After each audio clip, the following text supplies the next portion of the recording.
It's Phil again. Welcome to my garden. Today I'm answering a question that I was asked by a viewer. Essentially, how do you tell what is weed and what is not? So stay tuned. Keep watching. Okay, so guys, today I'm going to show you how to tell what is a weed and what is not. It's a bit of a tricky subject actually, because you need to know what you're growing. That's the only way you can really know what is weed and what is not, except for actually recognizing weeds. So they're right here. That's couch grass. That's a weed. I want to pluck it out. So I want to make sure I'm removing the roots completely so that this thing cannot regrow. This little thing there too, that's also a weed, so I'm going to pluck it. The reason I know it's a weed is because I grow in rows. So I put a little tab there to remind me what I planted there.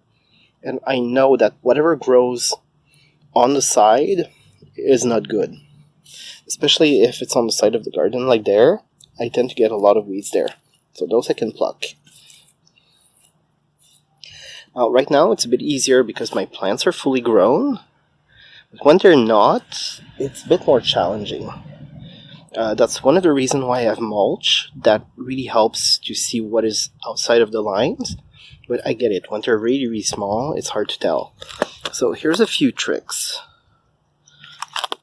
First, I noticed that a lot of the plants we grow start with those leaves like that. They're all sort of related, so it's obvious they will start with the same kind of leaves, but that's not universally true. That's good for, those are radishes, that's good for brassicas, so I'm thinking, here, I'll show you. Those are rapinis, and you see they have those leaves there. Same things there. Those are rutabaga. They have the same thing. So brassicas tend to have these kind of leaves. Same thing with radishes. Lettuce are different though. Lettuce start with little sprouts like that. So those you can sort of tell when they're getting big enough. Spinach are also fairly different. They have longer leaves. But you'll notice they're different. The other thing I notice most of the time when I'm weeding is that weeds tend to be on the darker side when it comes to the color of the leaf. So you can see this. It's kind of a darker green, when most of the stuff we start are kind of lighter in color. Okay, so now weeding is something that requires a bit of experience, because otherwise you don't really know what you're doing. You'll start noticing certain plants that grow where you don't want them to grow, like this one there. This is some kind of burdock. They're really annoying because they have long tap roots, and you have to remove the whole root or that keeps regrowing and regrowing. The only thing is that it usually grows where I have my other plants, so when I'm trying to pull the roots, I often damage my other plants.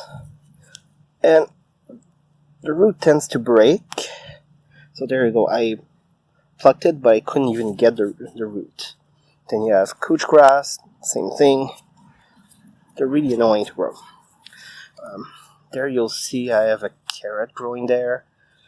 You'll get to recognize some of the plants that you grow. It just takes experience. So my first suggestion would be look up what you're going to grow and see what the seedlings look like. That will help you identify what is not the plants that you want. Now in my case, I also have another weed that grows throughout my throughout my yard actually. It's this thing there. Trying to remember the name of the cuff right now. I'll probably put it in the description, but this is a ground cover that somebody placed there before we moved in, and that has spread throughout the whole yard. As you can see, all of that, that's all of it. It's spreading everywhere, and that stuff is nasty as hell. I've read there's, well, two good solutions to get rid of it. The first one is moving. Yeah, that tells you a lot. And the second one is cover everything with a tarp for about 2 years. So I'll be trying to do that at some point. I'm trying to remember what that was called. Anyway, I'll put it in the description. And we'll see. Usually, once your plants are starting to be more established, like those, you'll see the tiny little things that grow around them, and you can plug them.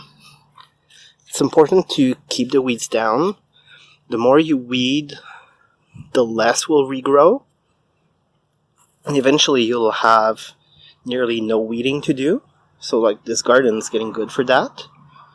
Even though I still have couch grass growing through my radishes. And this little plant there that is also growing through my radishes. At least they're fully established at that point. I can tell what is not a radish because it's small and grows around them. The only challenge is when the plants are very small. You don't want to be plucking your plant, basically. Now this is a bit of a waste garden. I dumped a bunch of salad mix in there. There's a reason why I did that. It's because I'm not a big fan of salad mix. They're good if you just toss like that in the garden, but if you're trying to grow in a row, you obviously notice the difference how this bok choy is so much bigger than those lettuce. So when you're growing in a row, you'll end up having huge plants and very small plants. And if you're trying to keep your spacing proper and you do some thinning, well, you might end up having only the bok choy because that's the first thing that sprouts. So I've had a few years where all I had was some kind of Mitsuna mustard and arugula and other plants like that, and no lettuce at all because I basically plucked it all.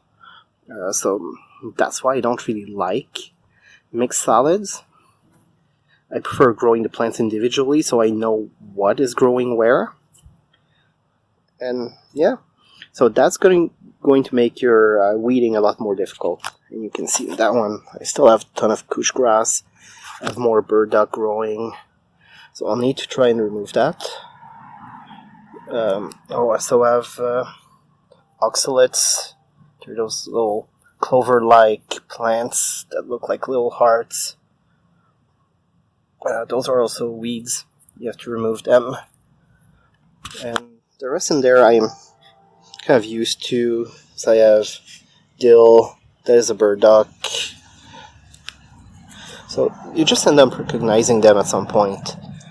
And once you know what they are and see the root in that, I didn't even get the whole thing.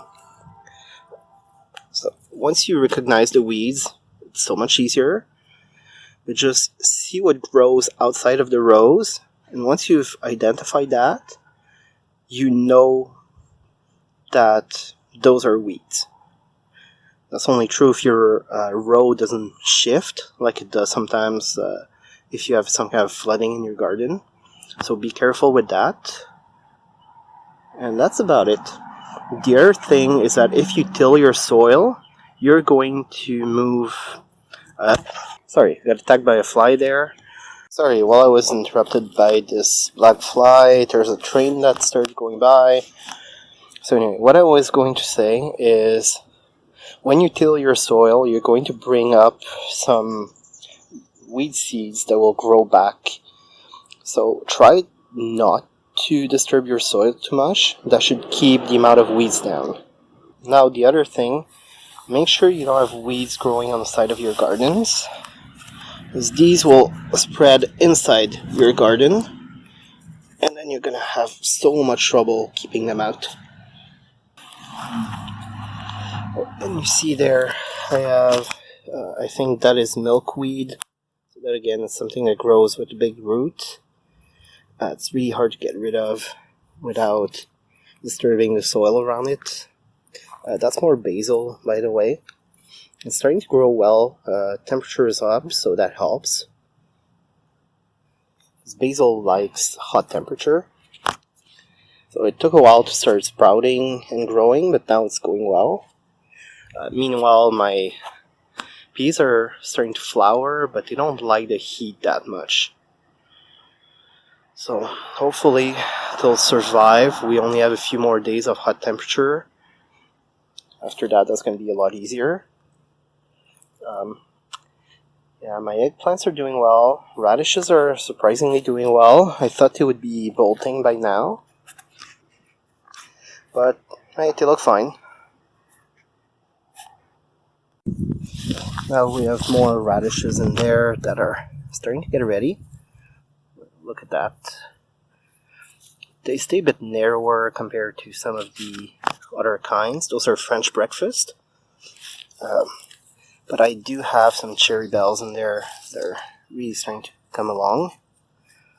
I'll have to pull them out soon before it starts going to seed. Those, again, once they start going to seed, they become woody and basically unedible.